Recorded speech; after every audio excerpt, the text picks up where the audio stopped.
Kim Jong Un cannot denuclearize, former North Korean diplomat says.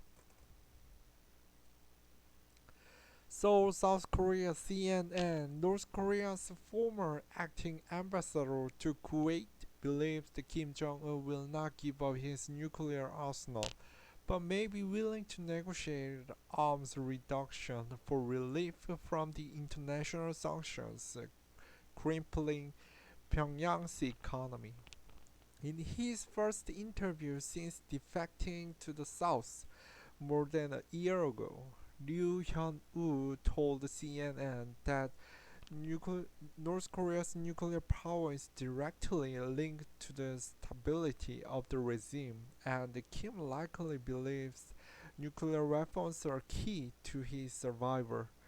Ryu also said previous US administrations had boxed themselves into a corner by demanding denuclearization for up front in negotiations with a totalitarian state.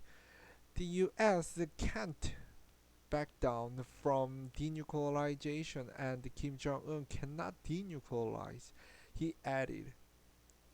The former diplomat who adopted the name Liu often moving to the south is one of the several high-profile North Korean officials to defect in recent years.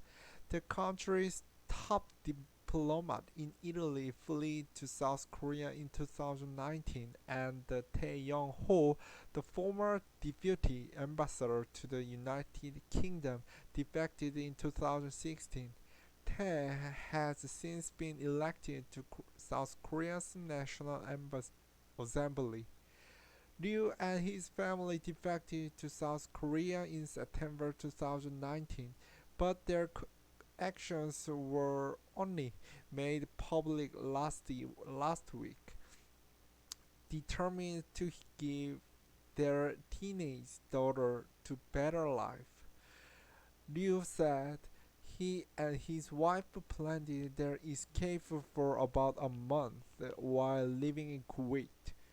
Liu said if they had been caught, North Korean agents would have quickly taken them all back to Pyongyang for certain punishment, as defection is considered a major embarrassment to the Kim regime and is not taken lightly. They finally told their daughter about the plan while pretending to drive her to school. Come with mom and dad to find freedom, Liu recalled telling his daughter. She was shocked, then said, okay, that's all she said. Liu took his family to the South Korean embassy in Kuwait to claim asylum. They traveled to South Korea several days later. Defection from North Korea comes at a monumental cost, with defectors having instantly severed ties from all family left in their home nation.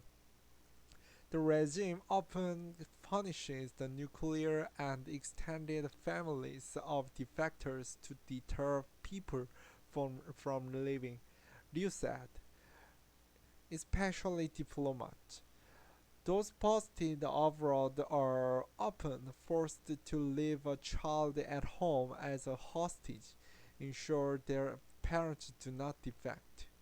I think that North Korea having such a further collective familiar punishment in the 21st century is appalling, Liu said. He is now worried about his three siblings and the 83-year-old mother still in North Korea. I just want to see them live long, Liu said. Any thought of them being punished for what I have done just hurt my heart. He also worried for his wife's elderly parents living in Pyongyang. Liu and his wife both came from North Korea's ruling elite. His father-in-law ran Office 39, a branch of the North Korean government, a former employee likened to a slush fund for the Kim family. Nominally, it's in charge of getting hard currency for the cash-strapped regime. North Korea has long been accused of using its embassies as cash cows for the ruling Kim family. Liu said that while he was a trained diplomat dealing with politics, they were also economic trading workers assigned to diplomatic posts. They were given a quota on the amount of money they must make for the state. Liu added. Kuwait was a particularly important revenue stream for Pyongyang, as the Persian Gulf nation used to employ about 110,000 North Korean laborers. Those workers were allegedly treated like modern-day slaves, and the experts said almost all of their earnings are funneled back to the government, paying for Kim regime priorities such as the nuclear program. Liu said only China and Russia were bigger cash owners for the regime from North Korean laborers than the Gulf nations of Kuwait, Qatar, and the UAE, at least till 2017, when the United Nations punished Pyongyang for its repeated missile and nuclear tests by barring nations from employing its workers. Due to the UN resolution, most laborers in the Gulf region left, he said.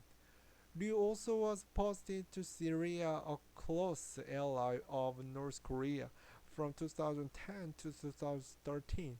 While Liu was charged with overseeing relations with the Syrian politicians, his countrymen were selling conventional weapons to the Bashar al-Assad regime, including long-range multiple launchers, artillery, and anti-aircraft weapons systems. However, Liu said country's bloody civil war forced Pyongyang to pull its personnel from the country. He said he had not heard of any new weapons deal with the Syrians since leaving the country. Liu's experience in the Middle East gave him a up-close look at how the United States dealt with Iran's nuclear program during former President Barack Obama's administrations. He believes that experience will come in handy for U.S. President Joe Biden. Based on his experience resolving the uh, Iranian nuclear issue, I have no doubt that he will be able to handle North Korea's nuclear issue wisely, Liu said. Liu said he believed North Korea may be willing to negotiate a reduction in its nuclear weapons, but is unlikely to ever give them up entirely. However, he said sanctions may have played a factor in pushing North Korea to the negotiating table in 2018, when Kim and former US President Donald Trump met for their historic summit in Singapore. Many analysts believed Kim came to the negotiating table because he had already developed nuclear weapons and successfully tested a long-range missile that could reach United States territory. The current sanctions on North Korea are unprecedented and strong, Liu said. I think sanctions against North Korea should continue. Liu also said it's important not to abandon the issue of human rights, which was largely swept under the carpet during the North nuclear talks with the Trump administration. Pyongyang claims to be a socialist paradise and denied the allegations of gross human rights violations. North Korea, however, does not allow freedom of speech or assembly, and citizens can leave. Kim's regime is accused of running a system of gulag and political prison camps that house more than 120,000 men, women, and children. Human rights is a matter of morality, and in North Korean regime, the human rights issue is a sensitive and serious one, Liu said. Looking back over the past 16 months, Liu said his only regret is what might happen to his remaining family members back in Pyongyang. He and his wife believe they did the right thing for their daughter by taking her away from her home country. Liu told CNN he asked his daughter what she likes most about her new home. I like the fact that I can use the internet as much as I want, she replied. CNN's Jake Kwon contributed to this report.